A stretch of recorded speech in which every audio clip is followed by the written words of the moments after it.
Wars is part of the Ripon Podcast Network. Today on Cardboard Wars, discover how a young Stephen Curry, once overlooked due to ankle injuries, transformed the NBA and became the greatest shooter in history. Hosts Kevin Rips and Bob Ripon dive into Curry's journey from being a lowly recruited player to a four-time NBA champion, unanimous MVP, and a game changer in basketball. They uncover the stories behind Curry's iconic basketball cards, including the record-breaking National Treasures Logoman, and explore how Curry's playing style and achievements influence the card market and the sport itself. So sit back and enjoy this episode of Cardboard Wars.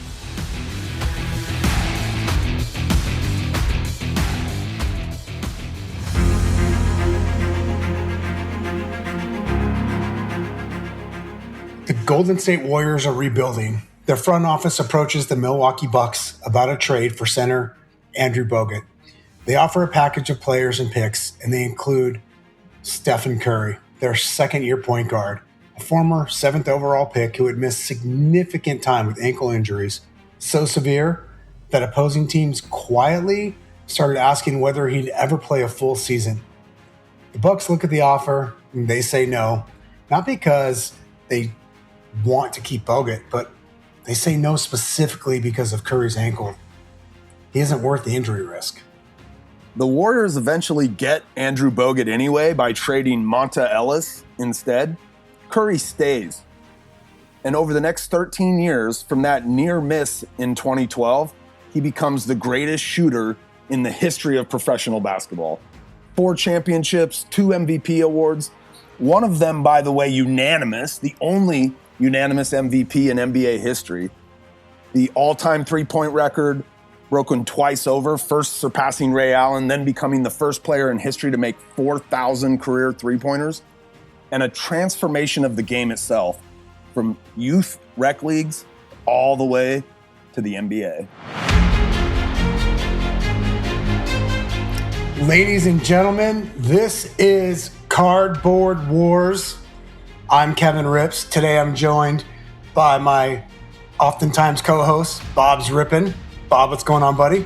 Hey, guess what? There's no adult supervision here today, Kevin. That's Ben right. Ripon left the podcast to you and me. He went into the woods, I think, to photograph animals through his scope. Is that what he's done? I don't know, but he's gone. Cardboard Wars is ours, my friend.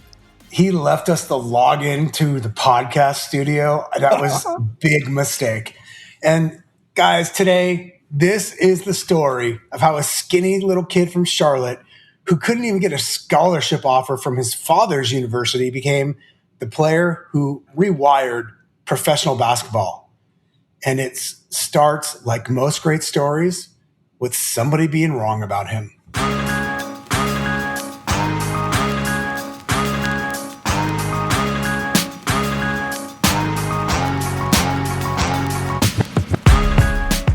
We're going to go back to March of 1988, Akron, Ohio. Wardell Stephen Curry II is born while his father, Del Curry, is playing for the Cleveland Cavaliers. The family will not stay in Ohio for long. Del's traded to Charlotte the following year, and for the next decade, through 16 seasons in the NBA, Charlotte is where the Curry family lives. It's where Steph grows up. It's where the shot gets built. Kevin, Del Curry was one of the most precise shooters of his generation, a career 40% three-point shooter over 16 seasons, most of them with the Charlotte Hornets. And Kevin, I know you remember him in a lot of those early kind of hoops, basketball card sets from the late 80s, early 90s that you and I would have been right in a kind of prime time of opening when we were in our early teens. But he didn't just give Steph proximity to the NBA. He actually gave him a blueprint. From the time Steph was old enough to walk into an arena, he was watching a professional shooter work, his dad. The footwork, the release, the discipline of putting up thousands of shots in a totally empty gym before anybody else got there. That's what he was absorbing. Yeah, Steph and his younger brother Seth, who, by the way, also made it to the NBA, used to shoot around on the Hornets practice floor before games.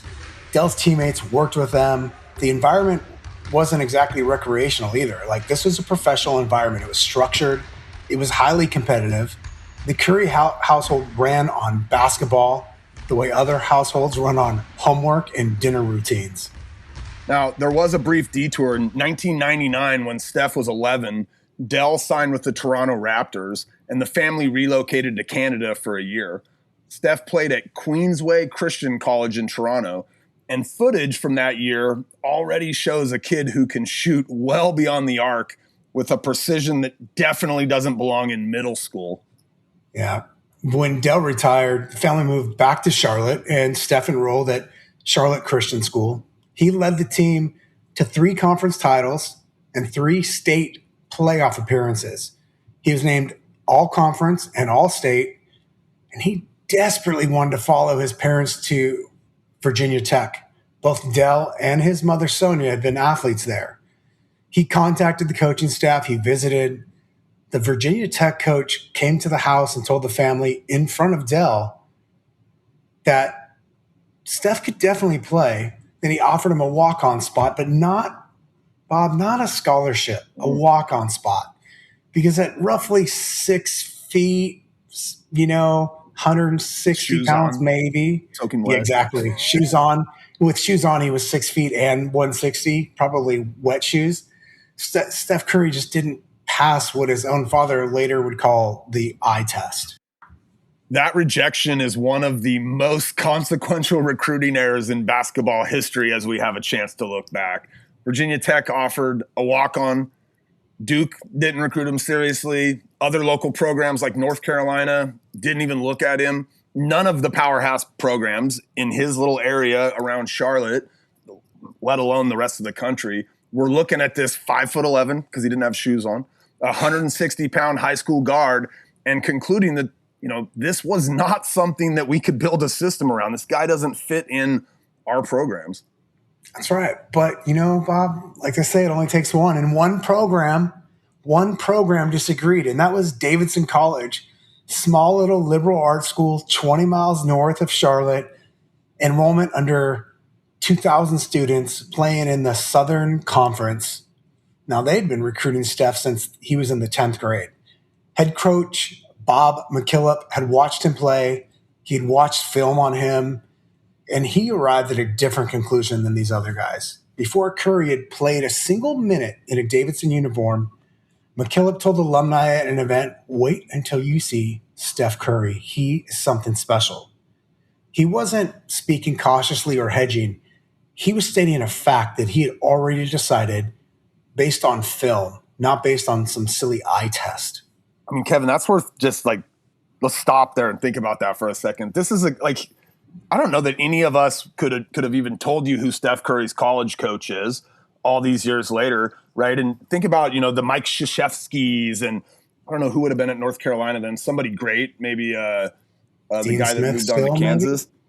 Anyway, I mean, these are guys that had seen all the greats come along, and they didn't spot in this guy what McKillop saw, right? He saw something that every other program missed, not because he had better scouts. Like, Davidson didn't have scouts, but he trusted what he saw in the film over what all these recruiting ranking services had been saying about this kid.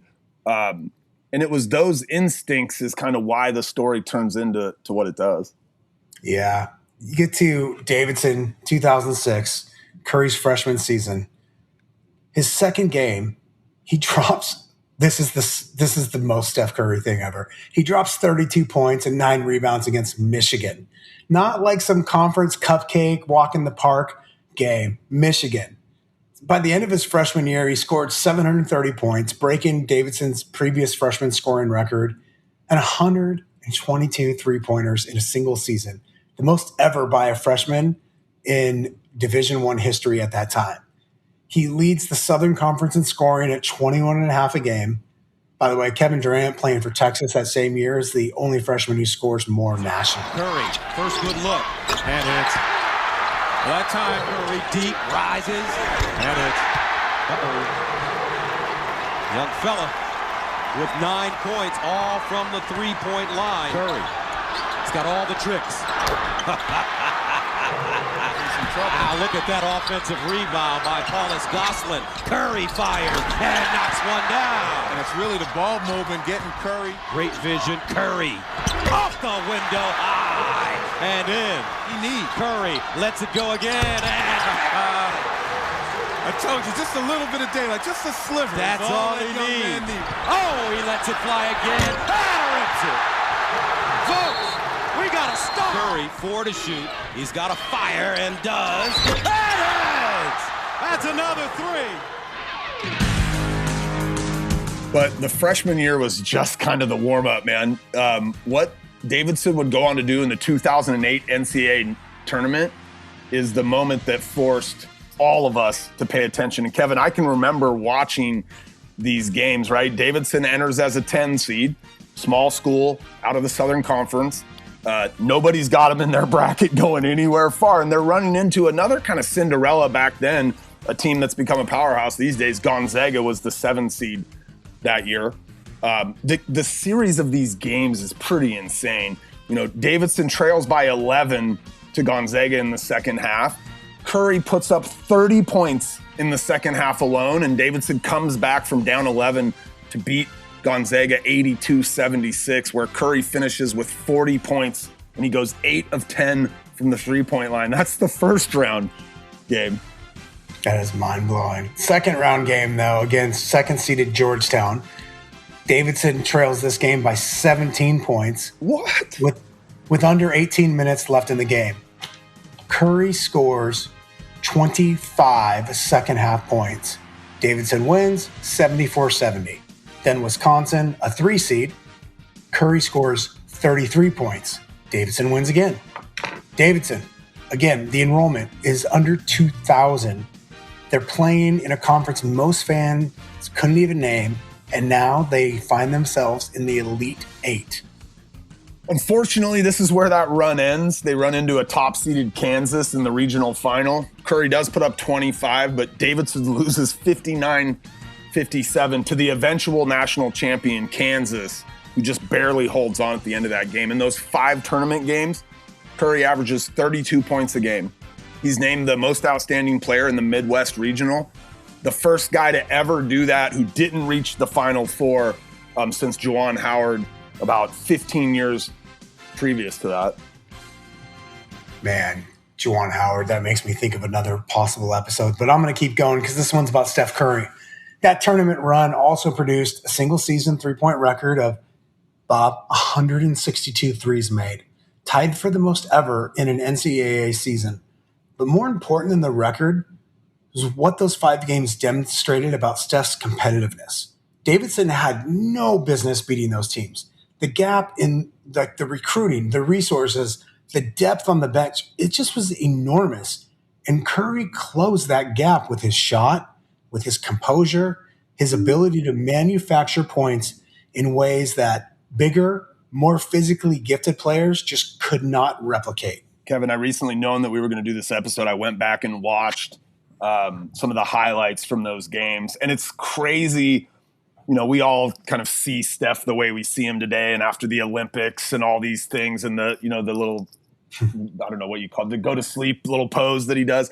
But like in those games, you can just see the seeds of like who he would become later. I mean, talking 3-pointers from 6 or 8 feet behind the line because the guy that's guarding him is 6'8". And I mean, it's crazy to watch, you know, something like that and know what he'd become, but to go back and watch. Now in his junior year, he leads the entire NCAA in scoring, averaging 28.6 points a game. He posts 43 points in the Southern Conference tournament. He's a consensus first-team All-American, which is, I mean, really unheard of for somebody not at the major level, right? He was at like a mid-major college. And he declares for the 2009 NBA draft with 1 year of eligibility remaining. But he's ready to go, man. He's ready for that step to the NBA. Yeah, speaking of that step, you know, you fast forward just a little bit to June 25th of that year, 2009. The Golden State Warriors select Stephen Curry with the 7th overall pick. With the 7th pick in the 2009 NBA draft, the Golden State Warriors select Stephen Curry from Davidson College. I didn't realize that there were so many fans who dislike the Golden State Warriors so much. Actually, the reaction says it all. Nothing against Golden State, but these Knick fans wanted Stephen Curry, the 6'3" junior guard out of Davidson, who quite simply is the best shooter in the draft. It's crazy because he's not a celebrated selection at the time. Scouts who hadn't watched him closely questioned whether Davidson's system had inflated his numbers and whether his game would hold up against the sheer athleticism of the NBA. But the Warriors take him anyway, believing in the shooting and his feel for the game. He had a pretty good first season. He averaged 17 points a game as a massively undersized, one, maybe two guard. He shoots 43% from three. So early on, you're already starting to see kind of a little bit of what would make him different. And he finishes second in the Rookie of the Year voting. He makes the All-Rookie First Team. The foundation, Kevin, is clearly there. But then those ankles we talked about right at the start, they start to kind of fail him a little bit. Yeah, what follows is the central crisis of his early career and the part of the story that gets compressed into two sentences when it deserves, truthfully, a lot more than that. But over the next few seasons, Curry undergoes multiple surgeries on both ankles. The injuries these aren't minor sprains. They're structural problems requiring surgical intervention and extensive rehab. He plays 40 games in 2011, 2012. The Warriors medical staff isn't certain that he'll be durable at the NBA level, like the intensity of the NBA. You could tell, the rest of the league is watching and they're kind of arriving at the same conclusion.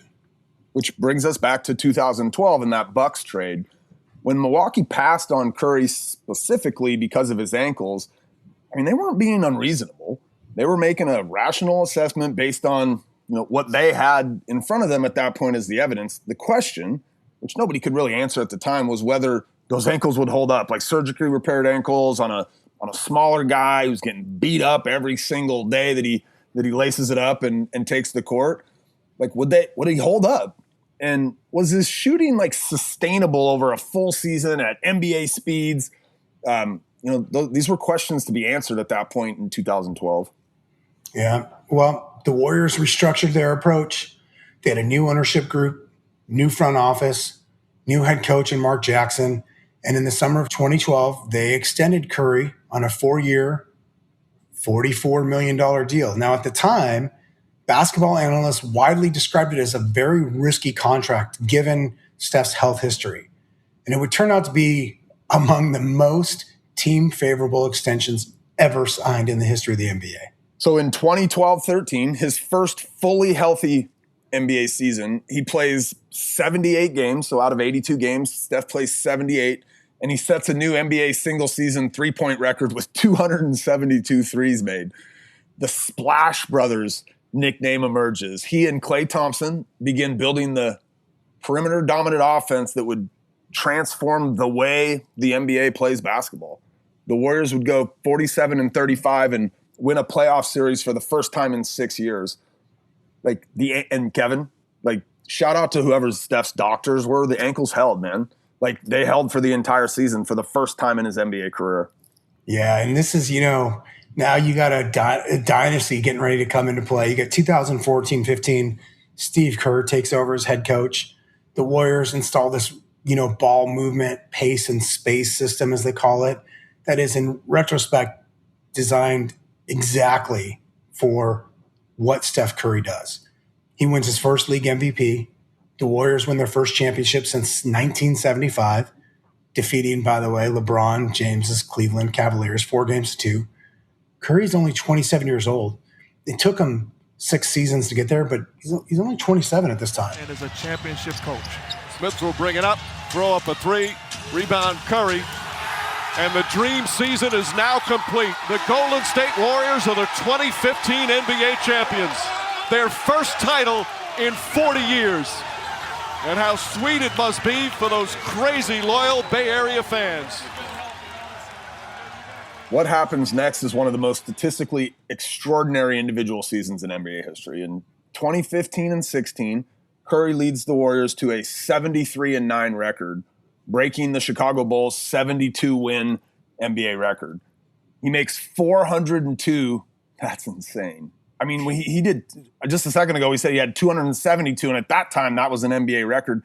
In this season, he makes 402 3-pointers in the regular season. He averages over 30 points a game, 30.1 points a game, and he becomes, Kevin, the first player ever in NBA history to be named MVP by a unanimous vote. Every single voter, not one voter, disagreed. It's never been done before in NBA history. Steph Curry's your unanimous MVP.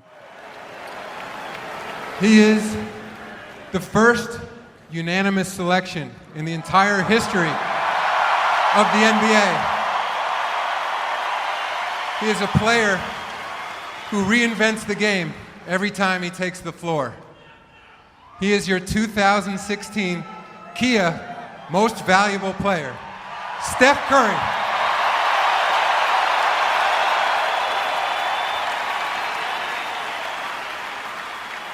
First of all, this speaks to the ridiculousness of who gets to vote on MVP, that we've never had a unanimous MVP before. I will save my gripes for another day. But the unanimous, vote here is a measure of, truthfully, just how complete the consensus was.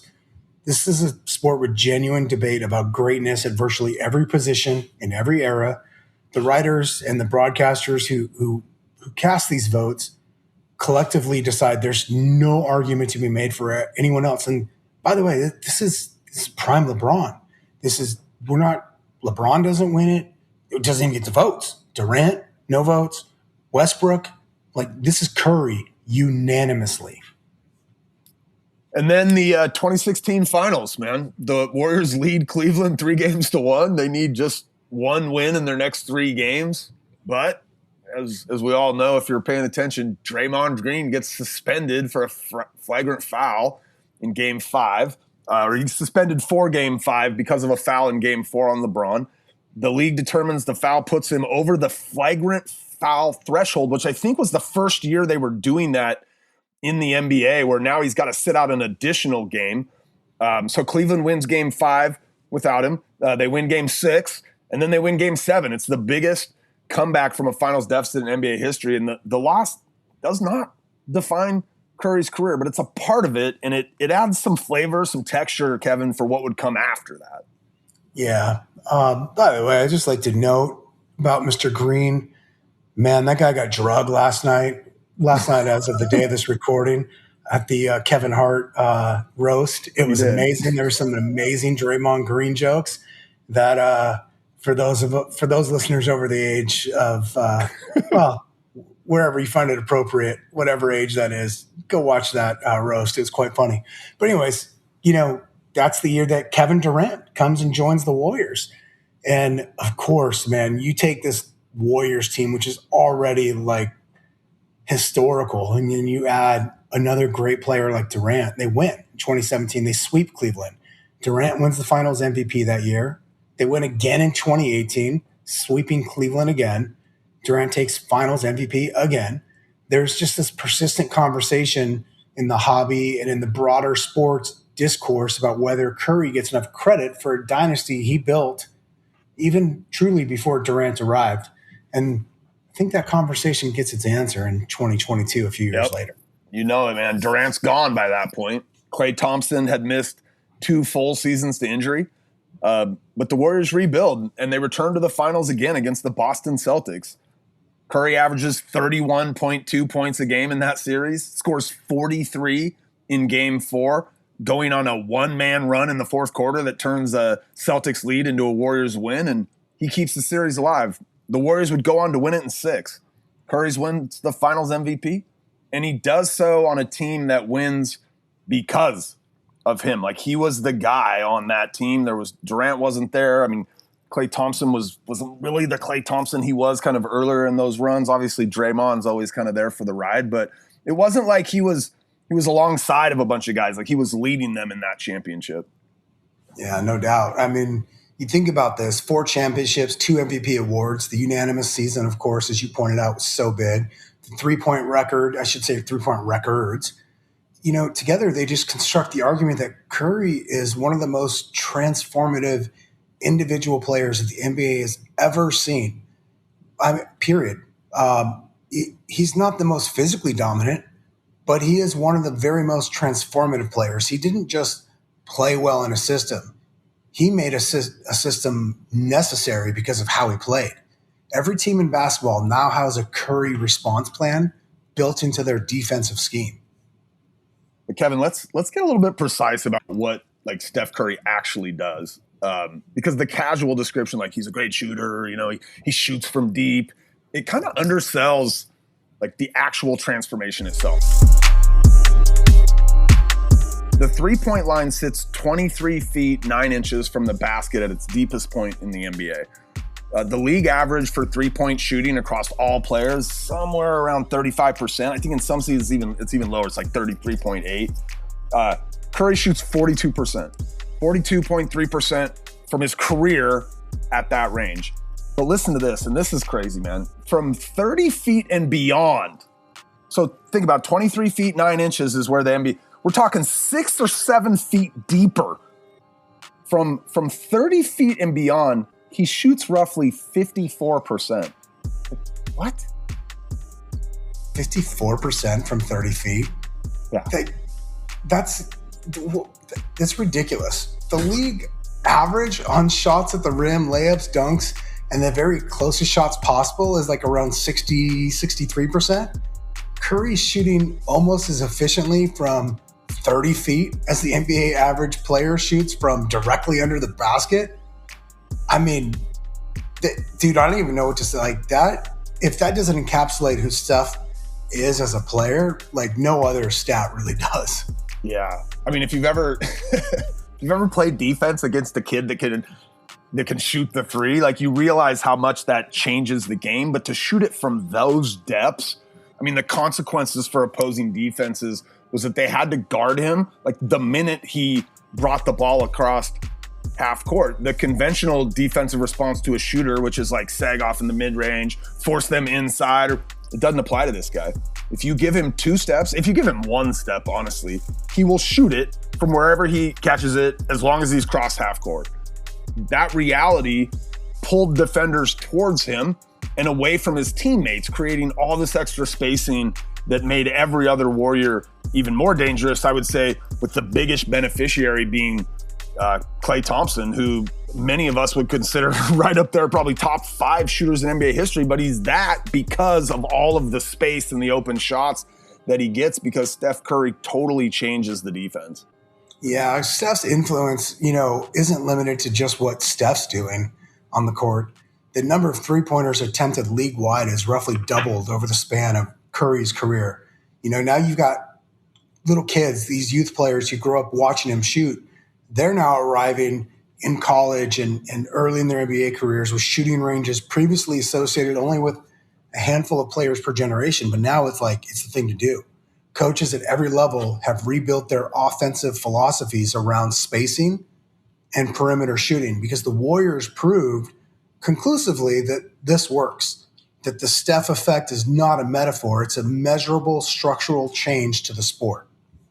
All these years later, let's call it, I don't know, maybe a decade later, from where he was kind of at his prime, you see it in the gyms, Kevin. I'm in these gyms, I got a couple young sons that are all into the basketball. Like the way kids walk into a gym and the shots they practice when they're in there, it's different than it was, 15 or 20 years ago pre-Steph. On December 14th, 2021 in Madison Square Garden against the New York Knicks, Curry hits a three-pointer that becomes his 2,974th career-made three, surpassing one of my favorites, former Sonic Ray Allen, as the all-time record holder. The game stops. The crowd at Madison Square Garden, not Warriors fans, these are Knicks fans, give him a standing ovation. Later, Ray Allen texts Curry his congratulations. The record had been Ray Allen's for nearly a decade, but he realizes, just like all of us do at this point, the greatness of Steph Curry, the shooter. Alec Burks guarding him from the start. Wiggins again.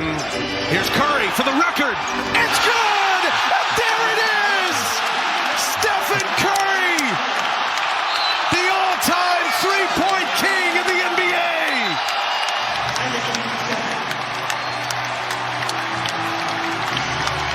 Three-pointer number 2974. The man who changed the game. The igniter of the three-point revolution in the NBA. And now he stands alone at the top of the three-point list. And you think about this. Yeah, even Jesus Shuttlesworth knows that Steph Curry is great. That's right. Now, March 25, Curry becomes the first player in NBA, as you mentioned earlier on this episode, Bob, to hit 4,000 three-pointers. He hits this 30-footer, and the arena absolutely erupts. The next player on the all-time list, right? You got Curry at 4,000 now. The next closest person is 1,100. I'm going to say that again, 1,100 threes behind him. The gap between first and second place is larger than the total career output of most players who, by the way, not just most players, most elite shooters. Kevin, I'm pretty sure like Larry Bird, for example, did not have as many threes in his entire career as Steph has, more than the second guy. Like Bird didn't have 1,100 threes in his career. There's a lot of guys, especially from the 80s when the three-point line was first introduced in the NBA, mostly, right? It was the late 70s, but most of those guys, they didn't even attempt as many shots as Curry's made from the three-point line. And he's changed the game. There's a lot of talk today about guys like, some of these, Colin Knuppel just set the new rookie record. Somebody will likely go on to break Steph Curry's record, but it won't be because they're a better shooter. It'll be because the game has changed, because there's so many more three-pointers taken. The later chapters of Curry's career, and these have been with us recently, Kevin, have been marked by the same patterns as the early ones, right? Some injuries, then making returns and rehabs, and really performances that kind of exceed the circumstances. He broke his hand for 4 games in 2019 and missed the rest of the year. He came back in 2020 without Klay Thompson on a Warriors team that made the play-in, where he had to average 32 points a game to win the scoring title. So he was carrying the load. As a 33-year-old, he's on a below 500 team, leading the league in scoring by posting the best offensive individual season of his career. Like, nobody did these things that Steph was doing. So he continues, even as, maybe the team itself is not in its apex anymore. Steph continues to play at the highest levels deep into his career. Yeah, he had, even at 37 years old, posting 40 and 50-point games. But it's the 2024 Paris Olympics that provides kind of an emotional resolution of the career for that regular season stat for that thing that regular season stats just can't quite capture, right? He'd never won a gold medal. It was a gap in his otherwise comprehensive resume that he, by the way, acknowledged publicly that he'd never participated in the Olympics at all. Paris 2024 was his first. The United States reaches the gold medal game against France, the host nation, playing in front of their own crowd. And this game was tight. France trimmed the U.S. lead to 3 points with under 3 minutes to play, Bob. The arena was so loud, like it was the loudest it had been for the entire tournament. And then I get goosebumps like thinking about this. And then, he goes on and hits 4 3-pointers in 2 minutes, 11 seconds. Not like just one big shot, Kevin. Like every single one of those shots was like to keep the charging French at bay, right? Just every single one a little bit deeper out, right? Each one quieting a crowd that's kind of building in more of a frenzy.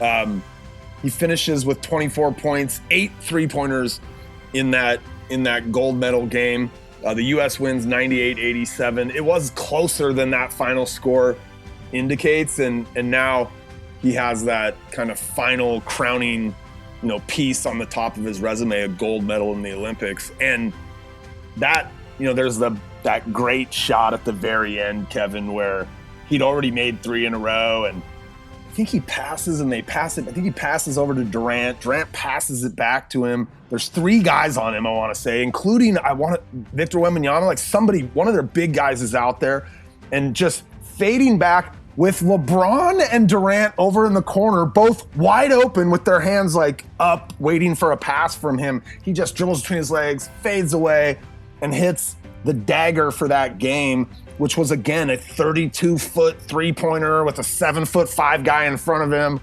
with two Hall of Famers wide open, but Steph takes that shot to end the game. It's really like to me in many ways signifies like the nail in his career, just that final, like, I'm the best shooter ever.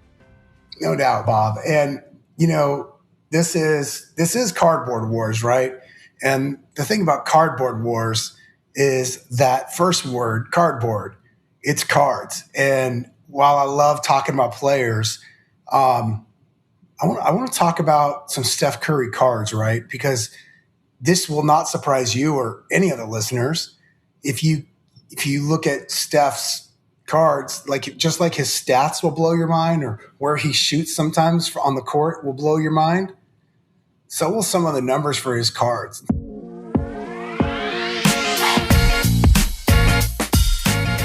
So I want to go back a little bit to July of 2021. There's an investment firm called Alt. They announced that they've acquired a 51% stake in a single card. Holy shit. They're announcing a stake, not ownership of a card, partial ownership of a card, Bob.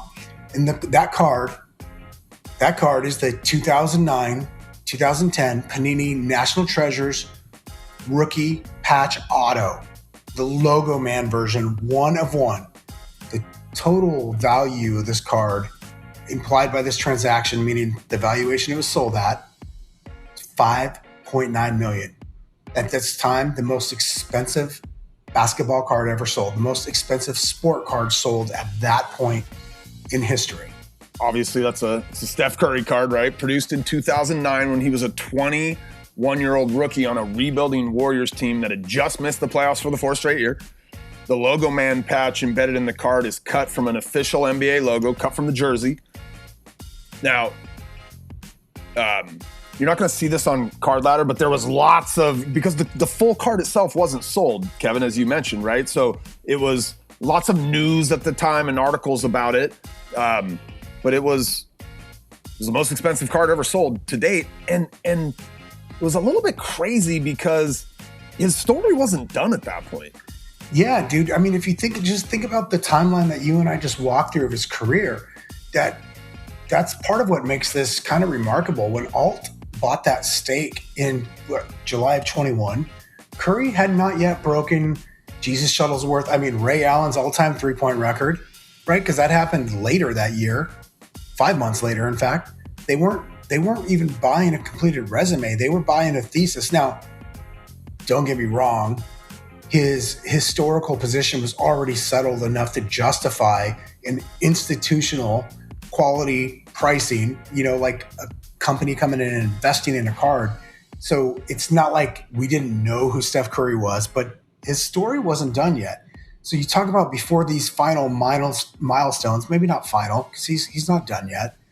But that is what I like about that, Bob, is that's what conviction looks like in the card market, is going, this is the guy, this is the horse I'm going to bet on, right? This is the guy who I'm betting on. It honestly reminds me, I did an episode recently on the superfractors, and it reminds me of the Mike Trout superfractor story and how I think his name is Vegas Dave bet on that, paid an ungodly sum at the time, and then said he wouldn't sell it until he could sell it for 10x what he paid for it. And nobody thought that would ever happen. And then it did. And I think what we're seeing here is a very similar sort of conviction level from Alt when they buy in at a 5.9 valuation for this Steph Curry Logoman auto patch card. I think in order to kind of understand, like, how does it happen that way? Like, because maybe even at that point, he's not the most popular guy. Like, you got LeBron James, right? He's not the one everybody, like, he's not in the GOAT conversation. He's not Kobe or Jordan or LeBron. But you need to understand that this is like a transitional year in the hobby, right? There's a set of ankle injuries that in many ways maybe suppressed his prices because, the collectors are always expecting that, he's going to get hurt again next year. So it kept his prices down for a lot of years. And, then you have this investment fund, which again is probably like a new thing kind of happening in the market. Like before this, nobody ever heard of this before, right? Like maybe it was happening, but it wasn't being announced. And of course, it wasn't happening at the valuations like this. That 2009-10 year was a little bit different, Kevin. Yeah, it was, because unlike any other year in the modern basketball card hobby, because it was the last year before Panini held the NBA exclusive license. So you had Topps and Upper Deck each had enough runway to produce their final sets before their deals expired. Panini, the incoming exclusive licensee, but now that while we're recording this, they've since lost that. It's back to Topps, but they produced a full rookie class, and that result was 3 different manufacturers, which, by the way, I'm a fan of. We can save that for another episode as well. Each making a Steph Curry rookie card in the same year, creating a deeper and more varied rookie card ecosystem than any other player produced before or really since in the modern era. And Kevin, that variety matters for the market because it means collectors have multiple entry points. You got base cards from Topps, Upper Deck, and Panini. You've got chrome and refractor variations. You've got autographed patch cards from the premium Panini lines. And then you've got the ultra premium National Treasures versions at the very top. Like, a collector on any budget could participate in the Curry rookie market. A collector with 8 figures can participate. And, the range is unusually wide, even by modern standards. Yeah. To your point, on the top side, the flagship card is the 2009-10 Topps Chrome Steph Curry Refractor. Topps Chrome has decades of brand equity in basketball, really all sports, and the familiar refractor that makes it instantly identifiable. PSA 10 Topps Chrome Curry sold for $96,000 at a heritage auction in 2022. By 2024, PSA 10 examples were trading in the $60,000 to $68,000 range. That price reflects brand recognition, condition scarcity, rather than print run scarcity, because there's a lot of copies. It's not hard to find a copy of that card, but to get a genuine PSA 10, there's only a small fraction of them. Now, on the Panini side, and this is really where the ceiling is on this, the flagship is the 2009-10 National Treasures Rookie Patch Auto. This is the card that drives the market at its highest levels. The base RPA is numbered to 99 copies, features a multicolored jersey patch on the card and on-card auto, which we don't see enough of these days, Kevin, but again, that might be another episode. And the production quality that National Treasures has built its reputation on. A PSA 9 sold for just over $1 million in a golden auction in August of 2022. A Beckett 9.5 sold for $780,000 not too long after that. For the base version of this card, numbered to 99. That's a 9.5 on a numbered to 99 sold for $780,000. That's crazy. But the big deal here is the logo man, right? This is the card at the top. To understand the logo man, you have to understand what it is physically. It's the NBA logo, the silhouette of a player in red, white, and blue. Jerry West, by the way. I was going to say the logo man. Jerry West, not just a player; it is the player, Jerry West, and it's literally cut out from the jersey, and it's woven into this card, it's embedded into the card. They cut it off the jersey and they put it into the card. And so number one, the logo man it looks cool as hell, right? And then the fact that it's from his jersey, you can't produce 2 logo man cards of the same player from the same product. The manufacturing process just makes it impossible. So there's just this extra little oomph that goes with it. That 2009-10 National Treasures logo man, I think it's graded an 8. It's got a 10 on the auto. For a 1-of-1 card like that, the 8 is, I think it's almost meaningless, Kevin. It's irrelevant. It could have been a 9 or a 7, and it probably ends up just as valuable. There's only one of them, right? But the pristine autograph, that's really the thing that's irreplaceable. And then obviously the actual logo man. Yeah. I think a cool part of the story, or at least an interesting part of the story, is that when Alt acquired that 51% of the card at that 5.9 valuation, it became the most expensive basketball card in history. The structure was unusual because fractional ownership of a physical collectible. That means this is treated as an investment asset, right? Not just a card that like you and I like might put up on our desk or on a wall or somewhere where I can see this. Like this isn't a vault. And, the fund's public statements frame the card as the best of the entire sports card market. And again, this wasn't speculation on an unknown asset.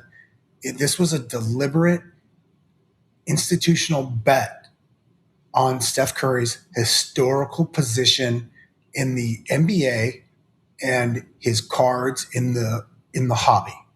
Like we said, like they placed the bet before the rest of the story was written. I mean, before he was the all-time three-point, before the fourth championship and the finals MVP that kind of crowned his NBA career, it came, before his 4,000th three. It came before the night celebration in the Olympics that put the gold medal on the end of his career. It was a good bet. it was a good bet, right? Like they, all of those milestones arrived after they had committed to this card, and good for them. Yeah,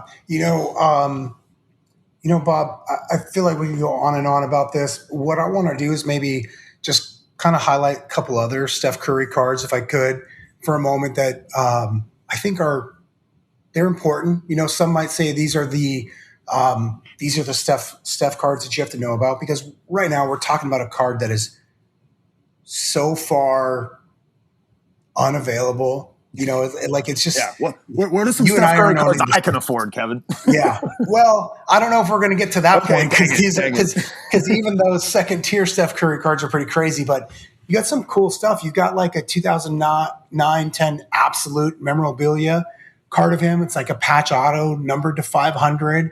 That's a really great card. It's relatively affordable if you're talking about Steph Curry rookie patch autos anyways. You get the 2009-10 Bowman that looks like the 48 Bowmans, right? Number 106. There's only 48 of those.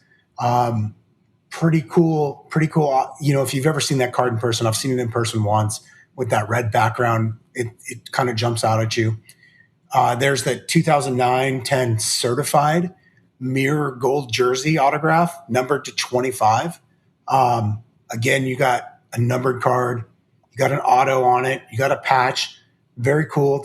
By the way, there's other subsets in there, or I should say rainbow in there. Like there's a red, a blue, a gold, an emerald. And then there's even that black 101 parallel. You got the 2009, 2010 exquisite card, autographed, numbered to 225. That upper deck, made a really cool card. Again, remember, this is the time when this was that last year of being able to get these cards from multiple companies, not just one. You have the 2009-10 National Treasures, numbered to 99. We talked about that card earlier. The 2009-10 Panini Next Day Signatures, totally cool card. You got Steph looking like he's about 10 years old, wearing that Warriors jersey for the first time. Auto on it. Very cool next day signature card. The 2009-2010 Panini Crown Royal card. Also another cool card with an autograph on it, numbered to 399. And then I want to finish with the one we talked about earlier, that 2009-2010 Topps Chrome Refractor. It numbered to 500. It's that picture of Steph. He looks maybe 12 years old. He's wearing that white T-shirt. He's got that big smile on his face. And that's just one of the more recognizable cards that, is truly attainable for most collectors. Now, maybe you got to trade up into it. I'm not trying to say it's super inexpensive, but it's attainable. Kevin, it's probably worth mentioning, by the way, that in the industry, there's a couple of ghosts floating around out there that nobody's ever been able to get their hands on. And if I'm not mistaken, the 2009 Topps Chrome Steph Curry Superfractor, the one-of-one card out of that set, has never been publicly seen. There's There's belief that somebody's sitting on it somewhere. There's belief that it was lost to history forever. There's belief that it still sits in a box somewhere. I think our friend Ben Rippon has gone after a couple of those boxes over the years and tried to unearth it. But that card is believed to be one of maybe 3 or 4 cards that have never come out. There's a Tom Brady one where I think he says that he wrote on there, like, if football doesn't work out, I'll try baseball. Like there's that card that has never been unearthed. But that 2009 Topps Chrome Steph Curry Super Refractor is one of the great kind of ghost cards of the industry that nobody's ever seen. We've never put eyes on. Kevin, I was our audience can't necessarily see us, but you might have saw me poking around over on the left. I've got a couple of Steph Curry cards here. Shout out to, the fact that you could get them from, so I've got this one's actually autographed.